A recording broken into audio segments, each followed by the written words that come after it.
Escuela de Saber. Camino de Santiago, por Francisco Singul.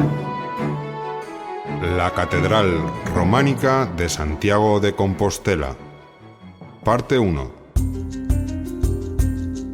El sermón Veneranda Dies del Códice Calixtino advierte sobre la gran cantidad de peregrinos que en el siglo XII poblaban las naves de la Catedral de Santiago y sobre lo variado y dispar de su procedencia. Una multitud que continuó vibrando en el interior de la Basílica Jacobea a finales de la Edad Media. La Catedral Románica de Santiago es, sin duda, el edificio más perfecto de los caminos de peregrinación. Fue proyectada en la década de 1070 por un maestro o un grupo de artistas de formación europea. Asumía el nuevo templo el condicionante de situar el altar mayor sobre la tumba del apóstol, presentando planta basilical de cruz latina, referencia al simbolismo que para el arte cristiano tiene la cruz en la que Cristo padeció y murió. El interior está dividido en 3 naves, tanto en los brazos del crucero como en el brazo mayor.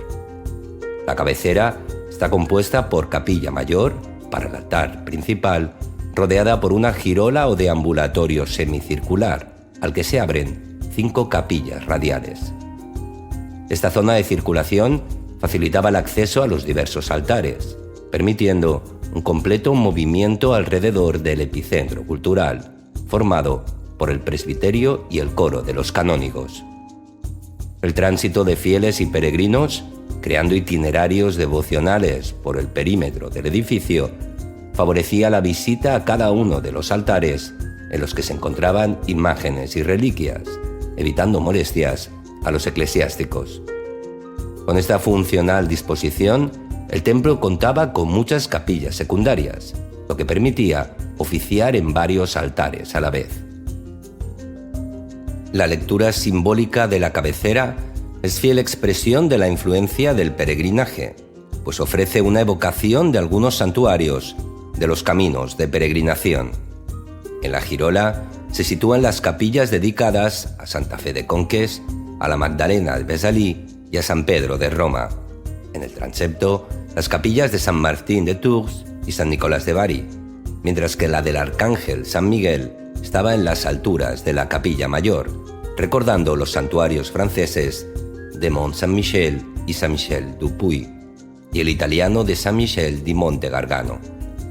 En la nave mayor destacaba la presencia de un espacio independiente destinado a los canónigos. Desde este ámbito, situado frente al presbiterio, la comunidad de clérigos oficiaba el rito divino y honraba diariamente el cuerpo y la memoria de Santiago el Mayor. La creación del coro en la nave central y su conexión con el altar mayor ofrecía un ámbito de tranquilidad al cabildo, desde el que realizar sus funciones diarias, con independencia de otras manifestaciones del culto a Santiago. Funcionalidad y capacidad espacial están en íntima conexión con la riqueza litúrgica de esta iglesia de peregrinación. Como elementos de separación de las naves, tanto en el crucero como en el brazo mayor de la cruz, se emplearon pilares de sección cruciforme, cada uno de ellos formado por un núcleo de sección cuadrada, reforzado con columnas en alternancia con otros de sección circular, también reforzados con columnas. Las columnas sostienen los arcos fajones de la bóveda de cañón y los arcos torales sobre los que se monta el piso superior o tribuna. En la intersección de los 2 brazos de la cruz basilical se levanta un cimborrio con amplios vanos. El original románico era una torre de planta octogonal que, según el libro V del Calixtino, era más alta que las otras del templo. La catedral está cubierta con bóvedas de piedra, para evitar el efecto destructor de los incendios y servir mejor a la acústica de los cantos y los rezos. La cubierta central, tanto en el crucero como en la nave mayor, es una gran bóveda de cañón, reforzada por arcos fajones.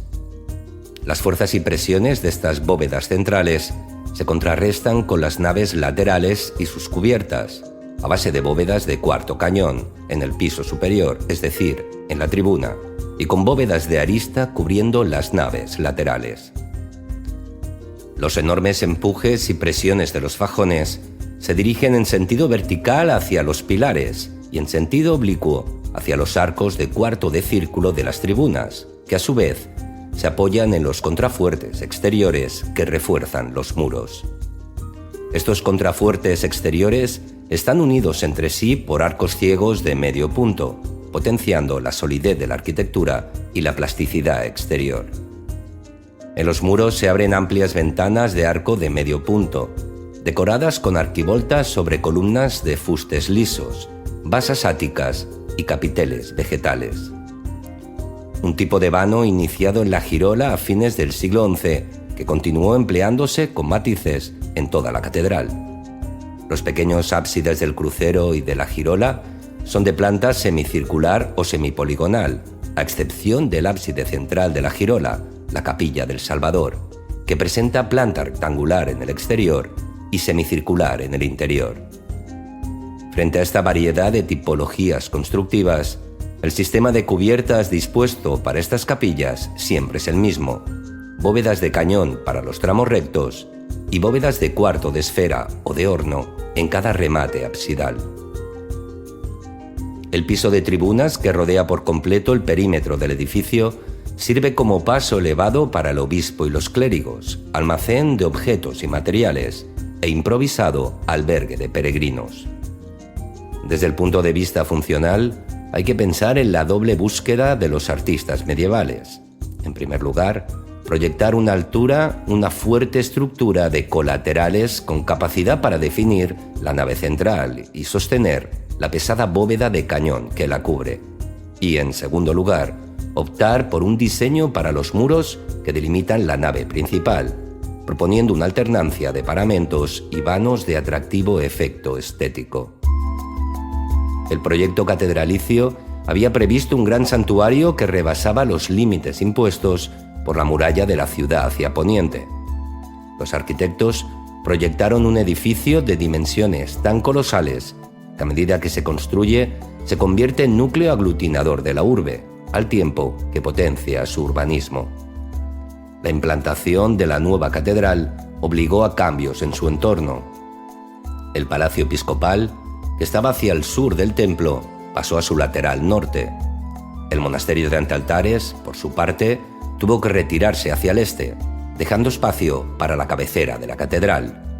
Y finalmente, un lienzo de muralla situado en la zona oeste tuvo que ser demolido, permitiendo la construcción de las naves mayores y la fachada.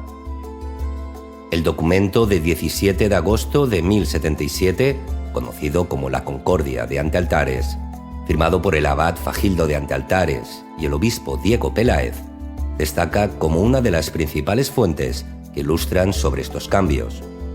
Por este acuerdo, el monasterio cedía parte de sus edificios, que debían ser destruidos para permitir la construcción de la nueva cabecera.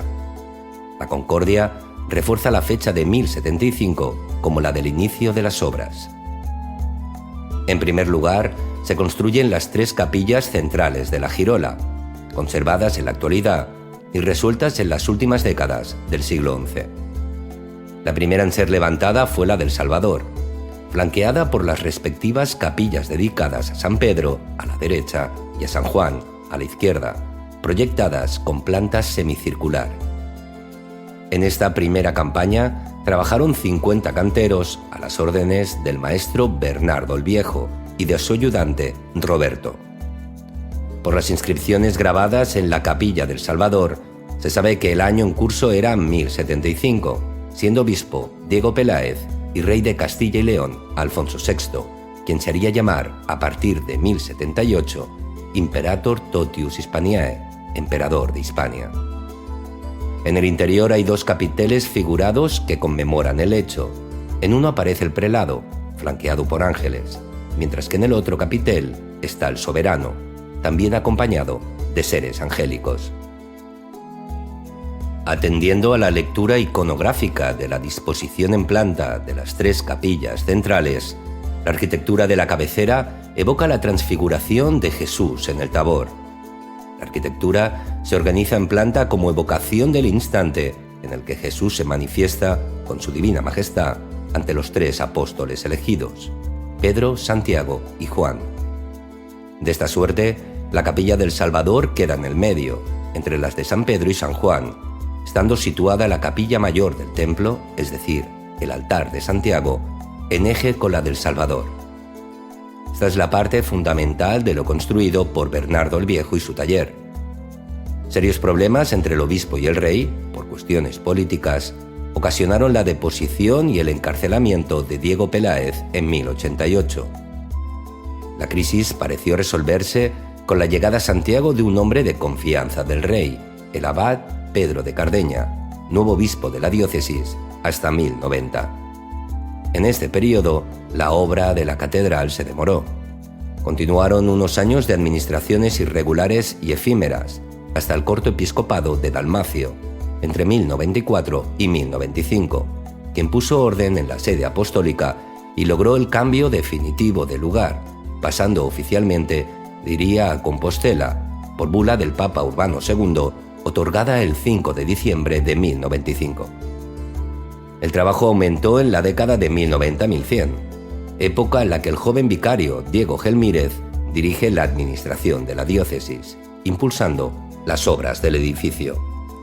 En estos años se terminó el deambulatorio con la construcción de otras 2 capillas de planta hemipoligonal, la de Santa Fe y la de San Andrés. En esta segunda fase, los escultores que trabajaron en la girola poseen un estilo relacionado con la escultura de Conques y de la puerta Mingeville de la Basílica de Saint-Sernin de Toulouse, pero también con edificios hispanos de la época, como Fromista, Jaca y Loarre. No obstante este acelerón, en 1102, Gelmírez solo puede consagrar las 3 capillas centrales. La figuración aparece en la catedral desde el primer momento, inaugurándose en los capiteles de capilla fundacional, con el protagonismo de Alfonso VI y el obispo. En la misma capilla hay también capiteles con animales fantásticos afrontados, procedentes de la mitología antigua oriental, como es el caso de las sirenas y los grifones, bestias mitad águila, mitad león. En la girola los capiteles son en gran parte zoomorfos, aves y leones, como es propio de los edificios románicos de fines del siglo XI. Un bestiario que funcionaba con un fin moral y didáctico, introduciendo algún motivo de origen paleocristiano, como el capitel con 2 aves afrontadas ante un cáliz, metáfora de la Eucaristía. A través de historias profanas y de la vida de los animales, los escultores medievales ofrecían enseñanzas morales a laicos y religiosos. El arte del Camino de Santiago influye en la Basílica Jacobea y viceversa. Como en un juego de espejos, se producen interrelaciones entre maestros y talleres, a través de croquis y dibujos. Hay conexiones con edificios románicos de referencia, como la iglesia Saint-Sernin de Toulouse, pues ambos templos cuentan con planta semejante, con 5 naves en el caso francés y 3 en el compostelano. La escultura de los capiteles de Santiago también tiene conexiones con la de Toulouse, Conques y Saint-Servais, en Gascuña. Y hay motivos decorativos que también se aprecian en la Catedral de Jaca y en la iglesia palentina de San Martín de Fromista. Puede decirse que el primer taller de la catedral cuenta con un estilo ecléctico, mezcla de una múltiple influencia procedente de Auvernia, Gascuña, Aragón y Castilla, regiones vinculadas con los caminos de Santiago. De la segunda campaña se conservan intacto el deambulatorio con sus bóvedas de arista y la tribuna superior, además de la capilla de Santa Fe, hoy dedicada a San Bartolomé. Las relaciones artísticas entre Compostela y Conques, santuario del mediodía francés situado en una de las rutas de peregrinación, motivó la dedicación de una capilla a esta santa. Los capiteles de su arco de entrada describen la historia de Santa Fe, un estilo próximo a los maestros de Fromista y Jaca. En el capitel de la derecha se representa la escena de la condena de Santa Fe por parte de Daciano, mientras que el de la izquierda recoge los momentos previos al martirio. La otra capilla de planta poligonal de la girola, dedicada a San Andrés, fue destruida a finales del siglo XVII para construir la capilla del Pilar, por lo que solo se conservan los capiteles vegetales del arco de entrada. Diego Gelmírez, el gran obispo compostelano del siglo XII, fue de vital importancia para la construcción de la catedral. El taller que trabajó en las primeras décadas del siglo lo hizo bajo las órdenes del llamado maestro de platerías y de Bernardo el Joven. La campaña transcurrió con algún sobresalto, como el ataque de los burgueses de la ciudad en 1117, rebelados contra el poder señorial del obispo. Pero en esos años se construyó la girola, se construyeron los dos brazos del crucero, con sus portadas animadas con un gran conjunto de esculturas, y se levantaron los primeros tramos del cuerpo de la iglesia. Para decorar y reforzar el sentido ceremonial del presbiterio, un equipo de orfebres fundió y cinceló en planta un frontal del altar, un retablo y un tabernáculo o ciborio argénteo que cubría la mesa del altar y que constaba de una cubierta piramidal sostenida por 4 columnas. Al principio, las obras avanzaron poco, pues en 1102, año del llamado Pío Latrocinio, cuando se trasladaron a Santiago las principales reliquias de Braga, solo estaban preparadas las 3 capillas centrales de la girola. Gelmírez colocó en la del Salvador las reliquias de San Fructuoso de Braga. En la de San Juan guardó las de San Cucufate y en la capilla de San Pedro dispuso los restos de San Silvestre. Como no había más altares que consagrar en la nueva catedral, las reliquias de Santa Susana fueron a la iglesia del Santo Sepulcro, situada fuera de la ciudad, en el Otero de Potros, hoy llamado Robleda de Santa Susana. En los años siguientes, a 1102, el taller de la catedral trabajó deprisa, de manera que en 1105 Gelmírez consagra las otras 2 capillas del deambulatorio, las de Santa Fe y San Andrés, y 3 de las 4 de las capillas del crucero. Las 2 capillas del transepto sur estaban dedicadas a San Juan Bautista y a San Martín, mientras que las del brazo norte eran para la Santa Cruz y San Nicolás. El altar de Santiago recibe en estos años una nueva valoración, pues el obispo manda destruir la parte superior del edículo apostólico, a pesar de la oposición del cabildo. Una vez libre el presbiterio, fue embellecido con el nuevo altar, el frontal y el ciborio de plata. El avance más llamativo, logrado entre 1100 y 1112, fue la construcción del crucero, con sus 4 capillas y sus 2 fachadas con portadas esculturadas. Para tener espacio, se cambió la ubicación del Palacio Episcopal, que del sur pasa a estar próximo al flanco norte de la catedral, cerca de la Plaza del Paraíso. Y del mismo modo que el obispo Peláez había firmado un acuerdo con los monjes de Antealtares para construir la cabecera, Gelmírez firmó un acuerdo con los monjes de San Martín Pinario para tener espacio para la capilla de San Nicolás, a cambio de sufragar la ampliación de la iglesia monástica. Gracias a la buena situación económica de la iglesia de Santiago, fue posible hacer frente a tantas obras. Los artistas contaban con abundancia de materiales y puntualidad en los pagos, gracias a los diezmos de la jurisdicción señorial compostelana y también debido a la capacidad monetaria de la sede. En aquella época, el obispo de Santiago era un señor feudal con derecho de acuñación de moneda, privilegio que Gelmírez logró en 1107 de Alfonso VI. La funcionalidad de la arquitectura y el sistema de división del trabajo en el taller, unidos a la voluntad del prelado y a los recursos de la sede, aceleraron las obras. En 1112 fue demolida la Basílica de Alfonso III, encerrada entre los muros románicos. La construcción de los 4 primeros tramos de las naves mayores, muy avanzados en 1117, obligaba a despejar el espacio. En 1117 estalló una violenta revuelta de los burgueses de la ciudad contra el obispo de Santiago. Los ciudadanos atacaron al prelado y a la curia, a cubierto en el cimborrio, lanzando fuego contra la catedral en construcción. En el asedio se quemaron las cubiertas provisionales de madera y los andamiajes. Los daños no fueron muchos, pero fue preciso recomponer parte de la escultura de las portadas y volver a construir los andamios. En esta etapa constructiva, atendiendo a lo puramente artístico, hay que destacar la depurada belleza estructural y la funcionalidad del alzado interno. Esta funcionalidad estructural lleva aparejada la austeridad decorativa del interior, fruto de la organización del taller y de la división del trabajo. La rapidez constructiva precisaba de capiteles funcionales, sin figuración, realizados con sencillas hojas vegetales, una norma que tiene su excepción en el capitel de la Condena del Avaro, situado en la nave oriental del transepto norte, una pieza muy expresiva que se relaciona con el mismo motivo iconográfico del tímpano de Conques. Los capiteles son historiados en los extremos norte y sur del crucero, espacios que funcionan como pórticos de sus respectivas entradas. Los demás capiteles internos son piezas hechas en serie.